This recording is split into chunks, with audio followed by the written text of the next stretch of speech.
Assalamualaikum warahmatullahi wabarakatuh.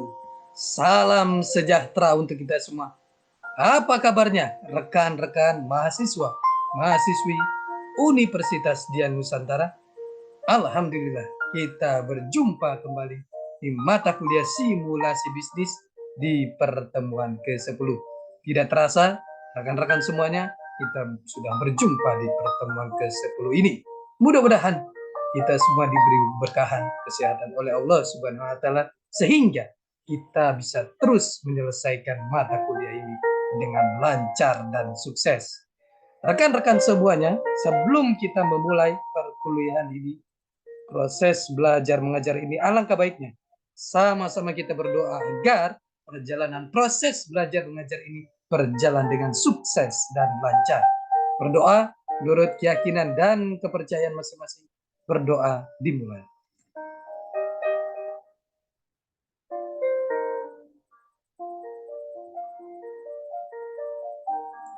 Selesai.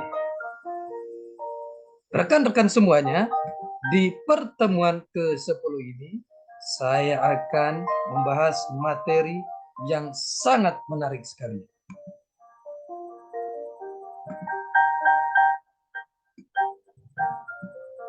Kita membahas mengenai analisa kinerja bisnis melalui kajian non-keuangan.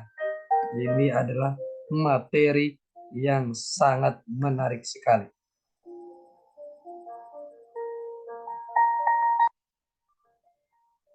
Perkembangan perekonomian saat ini yang pesat menuntut semua perusahaan untuk bersaing dalam meraih kesempatan guna memajukan dan melangsungkan kehidupan perusahaan atau organisasi yang bersangkutan agar dapat bersaing dengan perusahaan lainnya. Perusahaan hendaknya terlebih dahulu harus mengetahui kinerja perusahaan secara menyeluruh. Menurut Wibowo 2006, pengukuran kinerja dapat digunakan untuk menekan perilaku yang tidak semestinya dan untuk merangsang serta menegakkan perilaku yang semestinya diinginkan selama ini. Kinerja suatu perusahaan diukur dengan menggunakan ukuran kinerja tradisional yang hanya menitik beratkan pada sektor keuangan semata karena ukuran keuangan mudah dilakukan pengukurannya. Nani 2008. Diterapkannya pengukuran kinerja yang seperti itu menyebabkan perusahaan hanya beroperasi pada keuntungan jangka pendek dan cenderung mengabaikan kelangsungan hidup perusahaan dalam jangka panjang. Rasio-rasio keuangan yang umum digunakan oleh perusahaan untuk menilai kinerja keuangannya yakni rasio kecukupan modal atau cair, loan to deposit ratio atau LDR, ratio return on risk asset RORA, net profit margin NPM, return on asset ROA dan sebagainya. Yang biasa disebut dengan istilah analisis Camel. Capital Asset Management, Earning, dan Liquidity. Analisa Camel ini tidak bisa diukur secara langsung tingkat efisiensi suatu perusahaan dengan perusahaan lainnya. Maka dari itu diperlukan metode yang lain agar kinerja bisa lebih baik. Metode yang bisa digunakan dalam melakukan penilaian perusahaan ini adalah dengan menggunakan metode balance scorecard yang terdiri dari 4 perspektif, yaitu perspektif keuangan atau financial perspektif, perspektif pelanggan atau customer perspektif, perspektif proses bisnis internal atau internal business process perspektif, dan perspektif pembelajaran dan pertumbuhan learning and growth perspektif. Balance scorecard memberikan kerangka pemikiran untuk menjaga strategi dalam segi operasionalnya. Sarma 2009 menyatakan bahwa dampak dari strategi yang tepat akan secara otomatis tercermin dalam hasilnya. Kinerja adalah suatu tampilan keadaan secara utuh atas perusahaan selama periode waktu tertentu.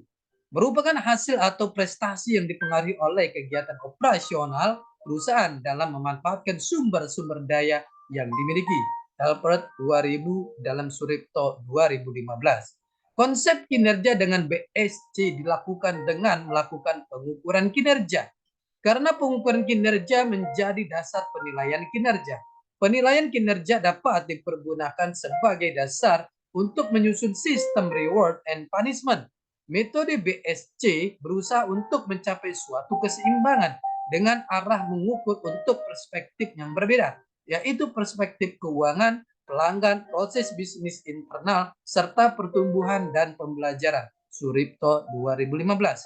Keuntungan dari metode pengukuran kinerja BSC karena pendekatan ini menerjemahkan visi dan strategi suatu perusahaan ke dalam tujuan objektif dan pengukuran kinerja atau performance measurement. Kekuatan lain dari model BSC adalah memungkinkan untuk menyusun suatu program peningkatan yang akan membantu perusahaan untuk dapat bertahan hidup dalam jangka panjang, yaitu melalui perspektif pertumbuhan dan pembelajaran.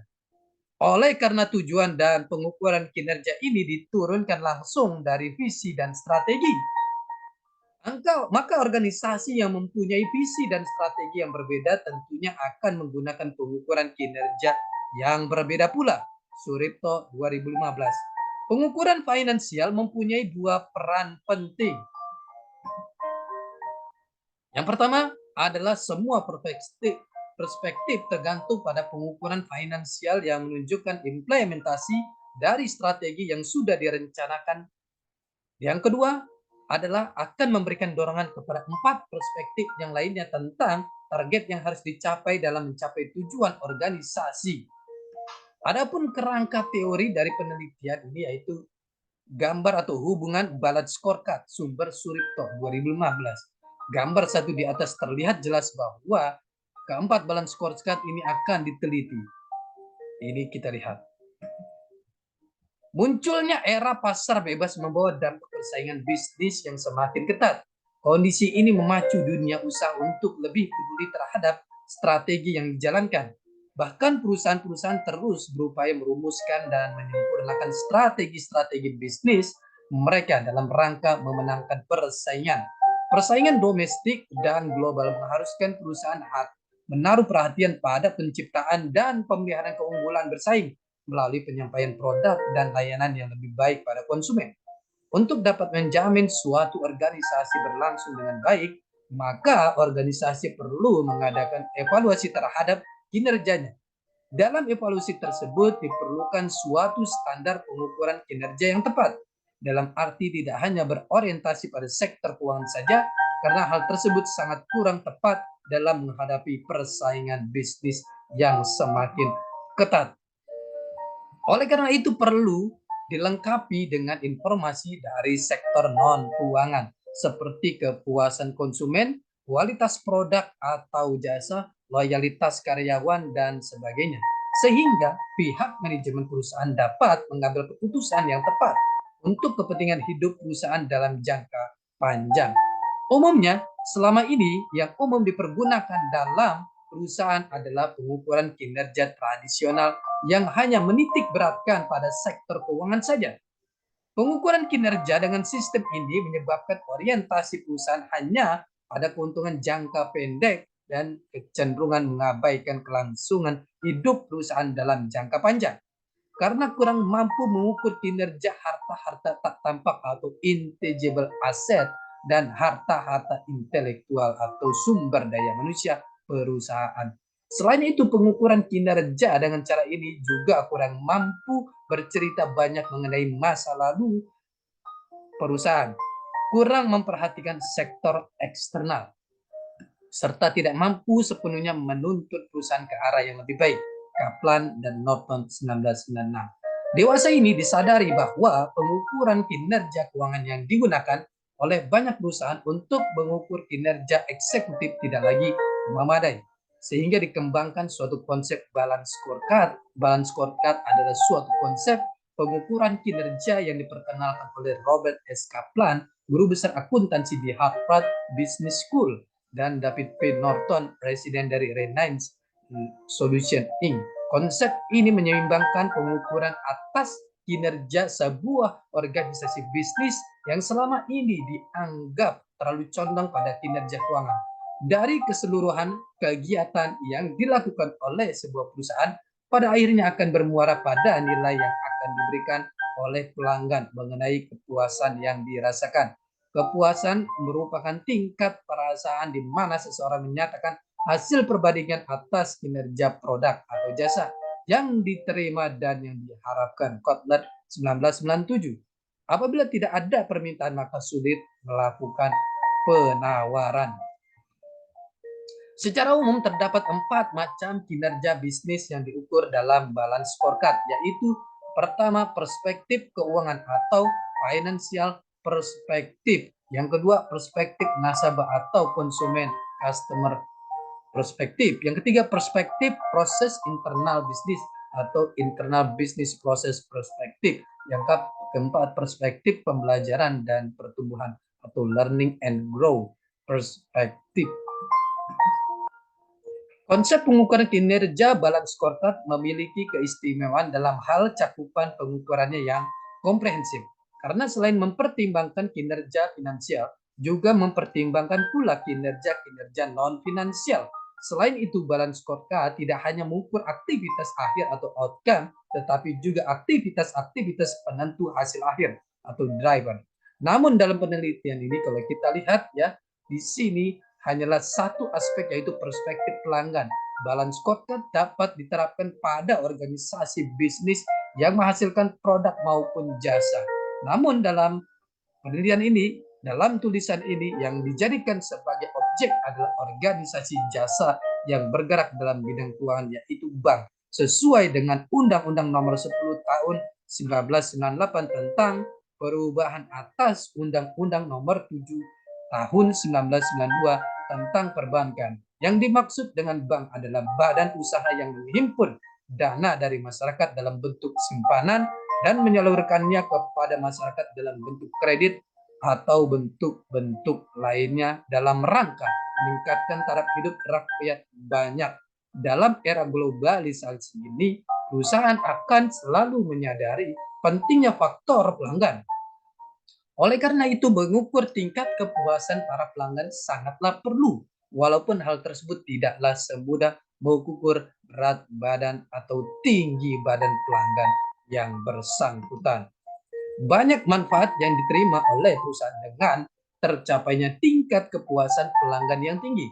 Tingkat kepuasan pelanggan yang tinggi dapat meningkatkan loyalitas pelanggan dan mencegah perputaran pelanggan, mengurangi sensitivitas pelanggan terhadap harga, mengurangi biaya kegagalan pemasaran, mengurangi biaya operasi yang diakibatkan oleh meningkatnya jumlah pelanggan, meningkatkan efektivitas iklan dan meningkatkan reputasi bisnis. Cornell 1992. Pada dasarnya tujuan yang ingin diwujudkan oleh perusahaan adalah penciptaan kekayaan atau keuntungan.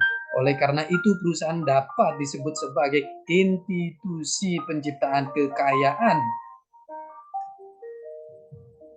Oleh karena itu perusahaan dapat disebut sebagai institusi pencipta kekayaan atau wealth creating institution. Bahkan lebih jauh dari itu dalam memasuki lingkungan bisnis yang kompetitif. Rekan-rekan semuanya, ini adalah pertemuan kita yang ke-10. Kita akan berjumpa di pertemuan selanjutnya. Selalu semangat untuk belajar guna mencapai masa depan yang cerah.